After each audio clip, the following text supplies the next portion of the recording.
नमस्कार, एक बार फिर स्वागत है आपका बिलाड़ा न्यूज में। मैं हूं हेमंत कुमार और आज हमारे साथ साथी पत्रकार है राजीव जी देवासी। और हम बात करेंगे पाली लोकसभा चुनाव की, जहां से निर्दलीय उम्मीदवार लाल सिंह जी देवासी ने ताल ठोकी थी। और आज हम खड़े हैं बाणगंगा पवित्र भूमि पे और यहाँ है देवासी समाज का जो आपको न्याती नोरा दिख रहा है पीछे। और हमारे साथ है देवासी समाज के प्रदेश अध्यक्ष सुखदेव जी देवासी। सुखदेव जी, जानना चाहेंगे जो ये निर्दलीय ताल ठोकी है लाल सिंह जी ने, ये आपसे जो समाज का जो समर्थन मिला है उसके उपरांत उन्होंने ये कदम उठाया है या क्या हुआ, बताइए। पहली बात तो मैं आपको निवेदन कर दूं, कल यहाँ मेला है, ठीक है। हमारा यहाँ भवन है, हमारे यहाँ मीटिंग होती है कल, उसकी देख रेख के लिए हम आए हैं। और ये पदाधिकारी आए हैं और ये आप आए हो तो आपसे पूछा, आप सवाल तो आपका जवाब देना हमारा ज़रूरी है। और आपने कहा कि लाल सिंह जी, मैं पहले भी कह चुका हूँ, हमारा लाल सिंह जी के साथ कोई विरोध नहीं है, ना कोई मतभेद है। वो हमारे भाई है, हमारे आदरणीय रहेंगे, समाज सेवी है, समाज सेवी रहेंगे। लेकिन जब लोकसभा के चुनाव की बात आती है, चुनाव रणनीति से चुनाव लड़े जाते हैं। जिस प्रकार युद्ध में किसी को कहते हैं कि लाठी लेके चला जा, आगे वाले के पास तोपे और बंदूकें हैं, तो आप खुद समझ सकते हैं कौन जीतेगा।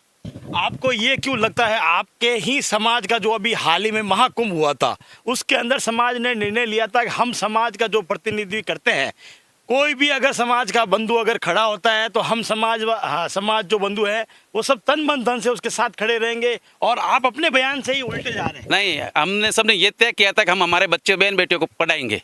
तो पढ़ाने का मतलब है कि मेरी 5 साल की बच्ची को मैं बीए करवा दूं क्या? संभव है क्या ये? तो यही तो संभव नहीं है। जब आपको हमें तय ये कहता है सरपंच बनाए, वार्ड पंच बनाए, पंचायत समिति से बनाए, जिला परिषद बनाए, विधायक बनाए, फिर संसद की बात आएगी। तो हम पहले सांसद चुनाव लड़ लें। जब हमारी तैयारी नहीं है, हमारे बूथ पर बैठने वाले व्यक्ति नहीं है, हमारे पास संगठन नहीं है, तो कैसे चुनाव लड़ें हम? फिर हमें पता है कि आज जो बड़ी जातियां हमसे ज्यादा जिनके वोट है वो भी 50,000 से ज्यादा वोट आज तक नहीं लाए हैं। क्या राजपूत चुनाव नहीं लड़ सकता? क्या पंडित ब्राह्मण चुनाव नहीं लड़ सकते हैं? क्या दूसरे जातियां चुनाव नहीं लड़ सकती जो जिनको टिकट नहीं मिला है? लेकिन वो राजनीति में समझदार है, उनको पता है कि लोकसभा में 8 विधानसभा आती है और 24 से 25 लाख वोट है। समाजों के वोट कितने हैं? 2 लाख, 2.5 लाख, 3 लाख। 2-2.5 लाख से चुनाव लोकसभा के नहीं जीते जाते। उनके लिए कम से कम 10 लाख वोट चाहिए, जिसमें 36 कौम का समर्थन चाहिए, एक संगठन चाहिए, बड़ी बड़ी पार्टी। अभी आपने देखा होगा नागौर में हनुमान बेनीवाल की खुद की पार्टी है, चुनाव लेना था अपनी पार्टी से, क्यों कांग्रेस के साथ गठबंधन किया? उनको पता है लोकसभा में किसी भी पार्टी के साथ गठबंधन नहीं करूंगा मैं नहीं जीत सकता। पिछली बार बीजेपी के साथ किया, इस बार कांग्रेस के साथ गए। तो ये चुनाव की रणनीति होती है, चुनाव रणनीति से जीते जाते हैं, बातों और सोशल मीडिया से चुनाव नहीं जीते जाते हैं। आपकी बात काटना चाहूंगा, आपकी बातों से ये जाहिर करना चाहते हैं देवासी समाज जो है वो कमजोर है किसी मायने में, या देवासी समाज का समर्थन 36 कौम नहीं करेगी? आपको ये डर लगता है? नहीं, देवासी समाज किसी तरह से कमजोर नहीं है।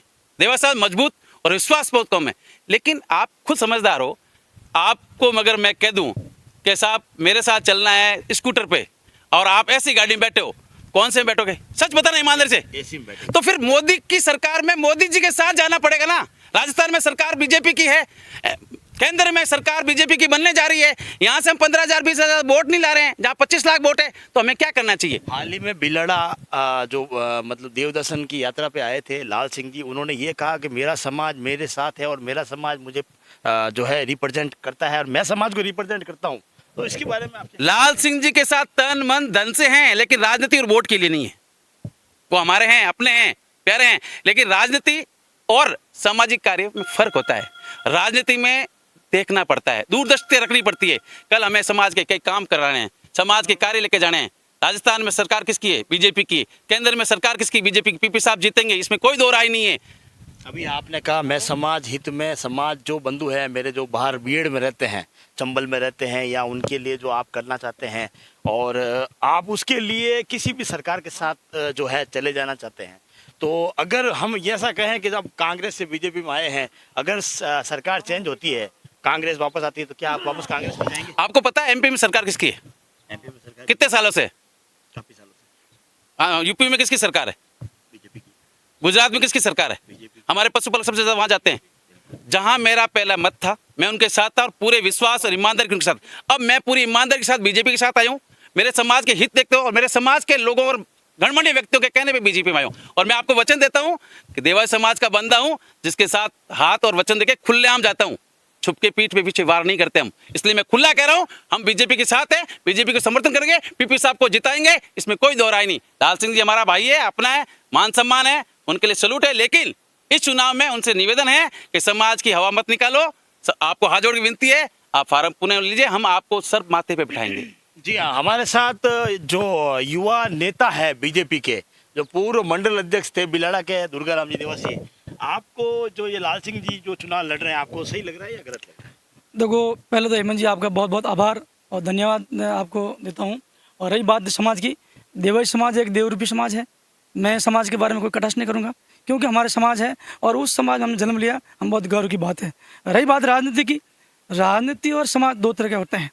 मैं भारतीय जनता पार्टी बिलोंग करता हूँ, तो मैं भारतीय जनता पार्टी की बात करूँगा, क्योंकि एक मारवाड़ी कहावत है कि जिसकी खाते बाजरी उसकी बताते हाजिरी। तो मैं भारतीय जनता पार्टी की हाजिरी बताता हूँ। और एक छोटे से कार्यकर्ता को पार्टी ने विभिन्न पदों पर बिठाया है। आज नगर मंडल का मंत्री था, मैं 10 साल महामंत्री रहा, फिर मंडल अध्यक्ष बना और जिला का महामंत्री बना, मेरे को पार्षद बनाया। मैं पार्टी का ऋणी हूँ, मैं बोल नहीं सकता हूँ, लेकिन समाज ने मैं जन्म दिया वो बोल नहीं सकता हूँ। लेकिन अभी हमारे लाल सिंह जी खड़े हुए हैं, मैं उनसे निवेदन करता हूँ सोशल मीडिया के माध्यम से कि आप हाथ जोड़ विनती है कि आप समाज का हित देखते हुए मैदान छोड़ दें, क्योंकि समाज बहुत ताकतवर है। देवज समाज, ये नहीं भूलें देवज समाज में ताकत नहीं है, लेकिन देवज समाज वो समाज है, अगर किसी की हाँ कर लेते हैं तो पीछे नहीं रहते हैं। तो अभी लाल सिंह जी की देवज समाज ने हाँ नहीं की है। अभी अगर लाल सिंह जी अगर नामांकन अपना वापस नहीं लेते हैं, तो समाज का रुख क्या रहेगा? समाज उसका समर्थन करेगा या उसका विरोध करेगा? देखो साहब, समय बहुत हो चुका है। नामांकन से पहले उनको पूछना चाहिए था, पहले शामिल करना चाहिए था, और तो हम उनके साथ में रहते। लेकिन अब उनसे निवेदन ये करते हैं कि एक दिन शेष बचा है, कल आप अपना विड्रॉल कर लें, देवज समाज आपका बहुत ऋणी रहेगा। बाकी दूसरे में हमारे समाज जो बंधु आए हैं, मैं उनका बहुत आभार व्यक्त करता हूँ, क्योंकि पार्टी ने विभिन्न पदों पर देवज समाज को बहुत ही अच्छा प्रोत्साहित दिया है। चाहे पशु कल्याण बोर्ड हो, चाहे देवनारायण बोर्ड हो, अच्छी भूमिका दी उन्होंने। लेकिन कांग्रेस सरकार ने हमेशा एक वोटों की राजनीति रखी है और वोट बैंक ही समझा है। कांग्रेस ने हमें वोट बैंक समझा है। बीजेपी का हमेशा कार्यकर्ता छाती ठोके कह सकता है कि भारतीय जनता पार्टी वो पार्टी है जो पहले भारतीय है, फिर पार्टी है, फिर जनता है। जनता के साथ हमेशा रहते हैं और भारतीय जनता का हमारा रुख है वो हमारे देवज समाज के साथ है और देवज समाज उनका आदर और सत्कार करते हैं। जी, हमारे साथ जो युवा एडवोकेट है रमेश जी, आपसे जानना चाहेंगे, लाल सिंह जी ने पहले आम आदमी पार्टी से जो है विधानसभा का चुनाव लड़ा था, इस बार वो निर्दलीय चुनाव लड़ रहे हैं और बात ये भी सामने आ रही है कि वो अपनी एक खुद की पार्टी भी बनाना चाहते हैं। तो आपको क्या लगता है ये मतलब जो पूरा चल रहा है इसके बारे में बताएं आप। मेरा आपसे निवेदन है कि अभी लाल सिंह जी पार्टी बनाने के लिए इतना अप्रोच नहीं करते हैं। और रही बात आम आदमी पार्टी के, आम आदमी पार्टी का राजस्थान में कोई वजूद ही नहीं था, ना आज है। तो और लाल सिंह जी पाली की लोकसभा के लोकल भी नहीं है, वो मूलतः अलवर ज़िले के शायद रहने वाले और जयपुर में निवास है। तो सीधे ही बिना किसी टिकट मांगे लोकसभा के क्षेत्र का सर्वे किए, ना विधानसभा के कार्यकर्ताओं से मिले, ना समाज से पूर्ण परिचित हुए और ना अन्य कौमों से दूसरी जातियों से किसी प्रकार का कोई संपर्क है, सीधे ही निर्दलीय चुनाव लड़ना ये उसके उनके खुद के लिए भी घातक है। सिर्फ और सिर्फ धन का इनके दुरुपयोग है। या कई भी लोग तो दूसरे लोग भी कई दूसरी शंका लगाते हैं कि वो किसी के बहकाव में है या किसी के कहने से ये मात्र बीजेपी का वोट काटने के लिए किसी की पार्टी फेवर में काम कर रहे हैं, पार्टी फेवर में काम करे। ऐसी मैं डायरेक्ट नहीं कहता, ऐसी आ रही सूचना आ रही है। तो मेरा लाल सिंह जी भी निवेदन रहेगा कि आप समाज हित में और राष्ट्र हित में पुनः नामांकन पुनः ले और जिस तरह समाज धारा के साथ चलता है तो उनके साथ चले। आज राजस्थान में बीजेपी की सरकार है, केंद्र में पूर्ण बहुमत से अब की बार 400 पार का जो नारा है वो सार्थक होता दिख रहा है। तो इसी तरह उनको भी मोदी जी के साथ रहकर देश हित में राष्ट्र हित में अपना नामांकन पुनः लेकर और समाज जिस तरह से बीजेपी का सपोर्ट कर रही है और बीजेपी सरकार ने पूर्व में भी अनेक पदों पर देवास समाज को सुशोभित किया है तथा आज मोदी सरकार में भी हमारे राजस्थान के राज्य मंत्री पद पर सुशोभित किया जो गोवर्धन रायका जी केंद्रीय ऊन विकास बोर्ड के चेयरमैन है तथा पूर्व में भी वसुंधरा सरकार में पशुपालक कल्याण बोर्ड के चेयरमैन दो मंत्री रखे। आज हमारे राजस्थान सरकार में ओटाराम जी देवासी राजस्थान सरकार राज्य मंत्री के पद पर सुशोभित है। इस प्रकार मेरा निवेदन लाल सिंह जी रहे कि आप नामांकन पुनः लें और समाज के साथ रहे। और हम भी यदि भविष्य में यदि आप पार्टी में किसी भी पार्टी में पद पर रहोगे और लगातार काम करोगे तो जनता आपके साथ रहेगी, समाज आपके निश्चित ही साथ रहेगी, आपका पूर्ण बहुमत करेगी। और आपको चुनाव में यदि कहीं खड़े रहते हैं तो निश्चित ही आपकी। लाल सिंह जी का कहना ये है कि हमारा जो है मतलब लोकसभा क्षेत्र के अंदर हम 2.5 लाख वोटर्स हैं और हम 2.5 लाख वोटर्स को जो है उपेक्षा की गई है, हमारे यहाँ कोई कैंडिडेट नहीं उतारा गया है देवासी समाज से। इसके बारे में क्या कहते हैं सर? लोकसभा में मैं ये आपसे कहना चाहता हूँ कि लोकसभा उम्मीदवार के लिए किसी भी देवासी ने पाली लोकसभा से किसी प्रकार उम्मीदवारी नहीं की और ना लाल सिंह जी ने की, तो कौन सी पार्टी आपको टिकट देगी? बिना उम्मीदवारी तो टिकट दे संभव ही नहीं है।